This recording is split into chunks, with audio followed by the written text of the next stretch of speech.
গুরুত্বপূর্ণ রাজ্য সড়ক, অথচ সেই সড়কের বেহাল দশা, যা প্রশাসনিক আধিকারিক থেকে শুরু করে জনপ্রতিনিধিরা দেখেও না দেখার ভান করে এড়িয়ে যাচ্ছেন। আর এ নিয়েই ক্ষোভে ফুঁসছেন সাধারণ মানুষ। মালদা রতুয়া ভালুকা রাজ্য সড়কের এমনই বেহাল দশা নিয়ে এখন ক্ষোভে সুর ধরা পড়েছে রতুয়াবাসীর মধ্যে। জানা গেছে, রতুয়া থেকে ভালুকা পর্যন্ত এই রাজ্য সড়কের প্রায় 10 কিলোমিটার এলাকায় এখন জায়গায় জায়গায় তৈরি হয়েছে মরণ ফাঁদ। কোথাও রাস্তা থেকে পিচের চাদর উধাও হয়েছে, কোথাও আবার রাস্তার মধ্যেই তৈরি হয়েছে বড় বড় খানাখন্দ। সেই সমস্ত খানাখন্দে বৃষ্টির জল জমে মরণ ফাঁদের রূপ নিয়েছে। হামেশাই ঘটছে ছোট বড় নানান দুর্ঘটনা, যা নিয়ে ক্ষোভে ফুঁসছেন রতুয়ার সাধারণ মানুষ। রতুয়া হাটখোলার মধ্যে আমাদের জাতীয় সড়কে রাস্তার পরিস্থিতি অবস্থা খুব খারাপ আছে রয়েছে। অবস্থা কি, দুই সাইডে রাস্তাটা কেটে গেছে। আমাদের যানবাহনের জ্বালার জন্য খুবই রাস্তার পরিস্থিতি খুবই খারাপ। অসুবিধা কি, গাড়ি অ্যাক্সিডেন্ট হয়ে যাচ্ছে। স্কুল যাওয়ার সময় প্রশাসন কোনো দেখছে না, কোনো গাড়ি টাড়ি যাচ্ছেই অ্যাক্সিডেন্ট হয়ে যাচ্ছে। আমাদের গাড়ি আর স্কুলের সময় রাস্তা প্রচুর 1 ঘন্টা 1.5 ঘন্টা জাম হয়ে যাচ্ছে। রতুয়া থেকে ভালুকা পর্যন্ত রাস্তার অবস্থা এত নাজেহাল, যার বলার কিছু নেই। এবং আপনারা দেখতেই পাচ্ছেন যে রাস্তার অবস্থা, গাড়ি ঘোড়া ছাগড়া একেবারে উল্টিয়ে পাল্টি খেয়ে যাচ্ছে। হাত হাত সব কিছু ভেঙে যাচ্ছে, কিন্তু প্রশাসনের দিক থেকে কোনো পদক্ষেপ হেল্প কিছু নেই। এই রাস্তা থেকে আপনার ভালুকা হয়ে কাঠিয়ার যাওয়া যায়, এটা দিয়ে আপনার তুলসীহাটা পর্যন্ত যাওয়া যায়, কালিহারি রুট যাওয়া যায়, গোবরা যাওয়া যায়। আমরা চাইছি যে যত তাড়াতাড়ি হোক রাস্তাটা রিপেয়ারিং বা একটু রাস্তা চলার মতো করে দেওয়া হোক। রতুয়া ভালুকা রাজ্য সড়ক দীর্ঘদিন ধরে বেহাল অবস্থায় পড়ে থাকায় যানবাহন চলাচল করা কার্যত দুষ্কর হয়ে পড়েছে। খানাখন্দ এড়িয়ে যানবাহন চলাচল করতে গিয়ে হামেশাই ঘটছে দুর্ঘটনা, বাড়ছে যানজট। প্রতিনিয়ত সমস্যায় পড়ছেন সাধারণ মানুষ থেকে শুরু করে স্কুল ছাত্রছাত্রীরা, কিন্তু কোনো হেলদোল নেই প্রশাসনের। তাই আগামী দিনে রতুয়া ভালুকা রাজ্য সড়ক সংস্কারের দাবিতে আন্দোলনের ভাবনা চিন্তা শুরু করেছেন রতুয়াবাসী। ডেলি গাড়ি একটা দিনে 10টাও গাড়ি পড়ে, চাই টোটো হোক বাইক হোক, দুর্ঘটনা ডেলি হয়। রাস্তা ভেঙে গেছে পুরো, এখান থেকে নিয়ে পুরো স্ট্যান্ড পর্যন্ত, এখান থেকে 3-4 জায়গাতে আছে এরকমই সিস্টেম। সেম আগেতেও আছে, দুর্গাপুরেও আছে, অনেক জায়গাতে আছে এরকম বড় বড় গর্ত। এরকম করলে আমরা যদি রাস্তাতে নামি, তো যত পর্যন্ত ঠিক হবে না আমরা কিন্তু পথ বড় তুলব না, বাধ্য হব আমরা নামতে। এই বিষয়ে পিডব্লিউডি দপ্তরের আধিকারিকের সঙ্গে ফোনে যোগাযোগ করা হলে তিনি বলেন, কাজের টেন্ডার হয়ে গেছে, আগামী 1 মাসের মধ্যে রাস্তা সংস্কারের কাজ শুরু হবে।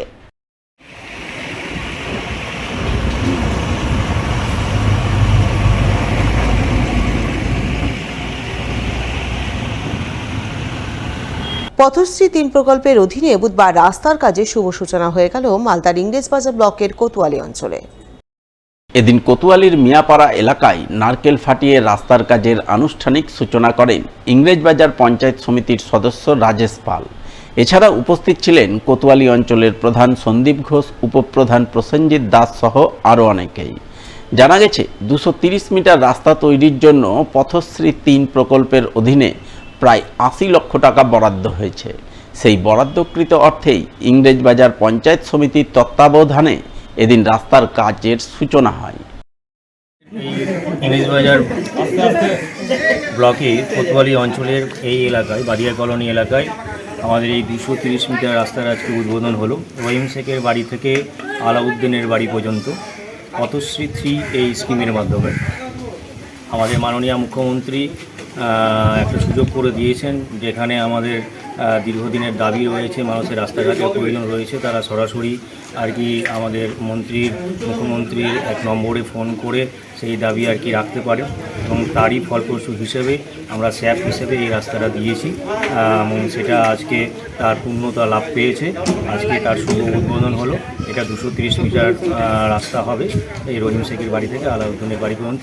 আশা করি এই এলাকার মানুষের দীর্ঘদিনের যে আশা সেটা পূরণ হবে। ক্যান্সার আক্রান্ত রোগীর জটিল অপারেশন সফলভাবে সম্পন্ন হলো মালদা মেডিকেল কলেজ হাসপাতালে। জটিল অপারেশন করে নজির স্থাপন করলেন মালদা মেডিকেল কলেজ হাসপাতালের চিকিৎসক মৃগাঙ্ক ঘোষ। জানা গেছে, ক্যান্সার আক্রান্ত রোগীর নাম রেখা রানী দত্ত, বয়স 68 বছর, বাড়ি পুরাতন মালদার মোকাতিপুর কলোনি এলাকায়। তিনি গল ব্লাডার ক্যান্সারে আক্রান্ত ছিলেন। তার পরিবারের লোকজনেরা প্রথমে তাকে সুচিকিৎসার জন্য নিয়ে গিয়েছিলেন বেসরকারি হাসপাতালে। সেখানে চিকিৎসার খরচ বাবদ কয়েক লক্ষ টাকার কথা জানানো হয়, কিন্তু অত পরিমাণ টাকা জোগাড় করতে না পেরে পরিবারবর্গ মালদা মেডিকেল কলেজ হাসপাতালে যান। সেখানে জেনারেল সার্জারি বিভাগের চিকিৎসক মৃগাঙ্ক ঘোষ, আলমগীর হোসেন ও আশিস সরকার এই 3 চিকিৎসক মিলিতভাবে ক্যান্সার আক্রান্ত ওই রোগীর জটিল অপারেশন সফলভাবে সম্পন্ন করেন, যা মালদা মেডিকেল কলেজ হাসপাতালে এই প্রথম বলে জানা গেছে। স্বভাবতই সম্পূর্ণ বিনামূল্যে এই ধরনের চিকিৎসা পরিষেবা পেয়ে বেজায় খুশি রোগীর পরিবারবর্গ। যোগাযোগ বলতে উনি প্রথমে আমি একটা ইসে যাই ডাক্তার এম পারমানিকের কাছে। উনি বলেন যে অপারেশনটা করতে 50,000 টাকা লাগবে টেস্ট ফেস্ট করানোর পরে। আমি বললাম এটা কি প্যাকেজ? বললাম উনি না, এটা 2.5 থেকে 3 লাখ টাকা খরচ। আমার মাথাতে বাজ ভেঙে পড়ল।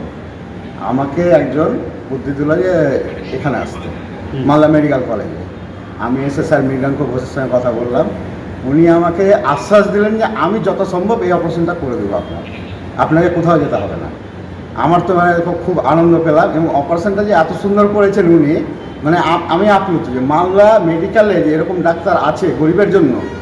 এটা যদি সবার কাছে প্রচার হয় তাহলে গরিব মানুষ বেঁচে যাবে, 1 পয়সাও লাগেনি। বরঞ্চ আমি প্রচণ্ড হেল্প পেয়েছি, ব্লাড ব্যাংকেরও হেল্প পেয়েছি যথেষ্ট। মানে আমার পক্ষে ক্ষমতা ছিল না যে আমি বাইরে নিয়ে গিয়ে পেশেন্টটাকে আমি ঠিক করি। আমি প্রচণ্ড খুশি, এবং আমি এতটাই খুশি যে আমি সবাইকেই বলছি যে মালদা মেডিকেলে তোমরা যাও। এটা অপারেশন পেশেন্ট হচ্ছে গলব্লাডারের ক্যান্সার, এবং তার জন্য যেটা ডেফিনিটিভ সার্জারি, যেটা করলে পেশেন্টের রোগটা নির্মূল হবে, সেই অপারেশনটার নাম হচ্ছে র্যাডিক্যাল কোলেসিস্টেক্টমি, যার অর্থ হচ্ছে গলব্লাডার সহ লিভারের কিছু অংশটা বাদ দিতে হবে।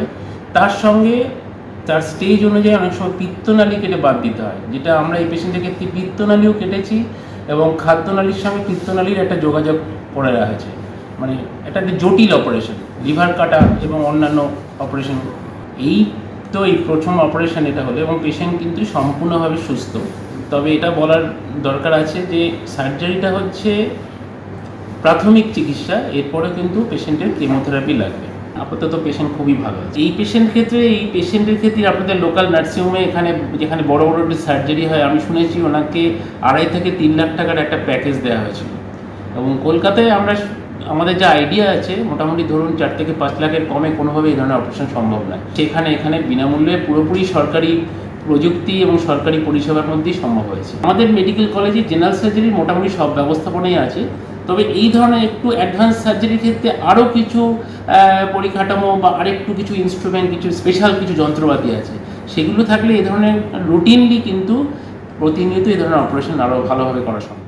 না, এই ধরনের অপারেশন মানে মূলত ক্যান্সার বিভিন্ন অপারেশন হয়, কিন্তু এইটার যে ব্যাপ্তিটা উনি বললেন যে ক্ষেত্রে ব্যাপ্তির ক্ষেত্রে বা এই ক্ষেত্রে যে গভীর ইম্পর্টেন্ট ক্ষেত্রে বা সিরিয়াসনেস জায়গা থেকে এটা অবশ্যই একটা অন্যতম প্রথম দিকের কেস। এবং এর পরবর্তীকালে আমরা চেষ্টা করবো এবং আরও অপারেশন এই ধরনের করার যোগাযোগ দেখে এখানে আমাদের অনকো সার্জারির বিষয়টাই আমাদের জেলার সার্বিকভাবে ক্যান্সারের চিকিৎসা এবং ক্যান্সারের পরিষেবা এটা দেওয়া হচ্ছে, সেটা আরও আমরা একটু সুদৃঢ় হচ্ছে। এটা একটা অত্যন্ত আনন্দের বিষয় যে আমাদের এখানে যারা আছেন তারা দক্ষতার সঙ্গে এই কাজটি করেছেন। আমি তাদেরকে ধন্যবাদ জানাচ্ছি, এবং রোগীর সাফল্য হয়েছে, এটা আমাদের কাছে আনন্দের বিষয়।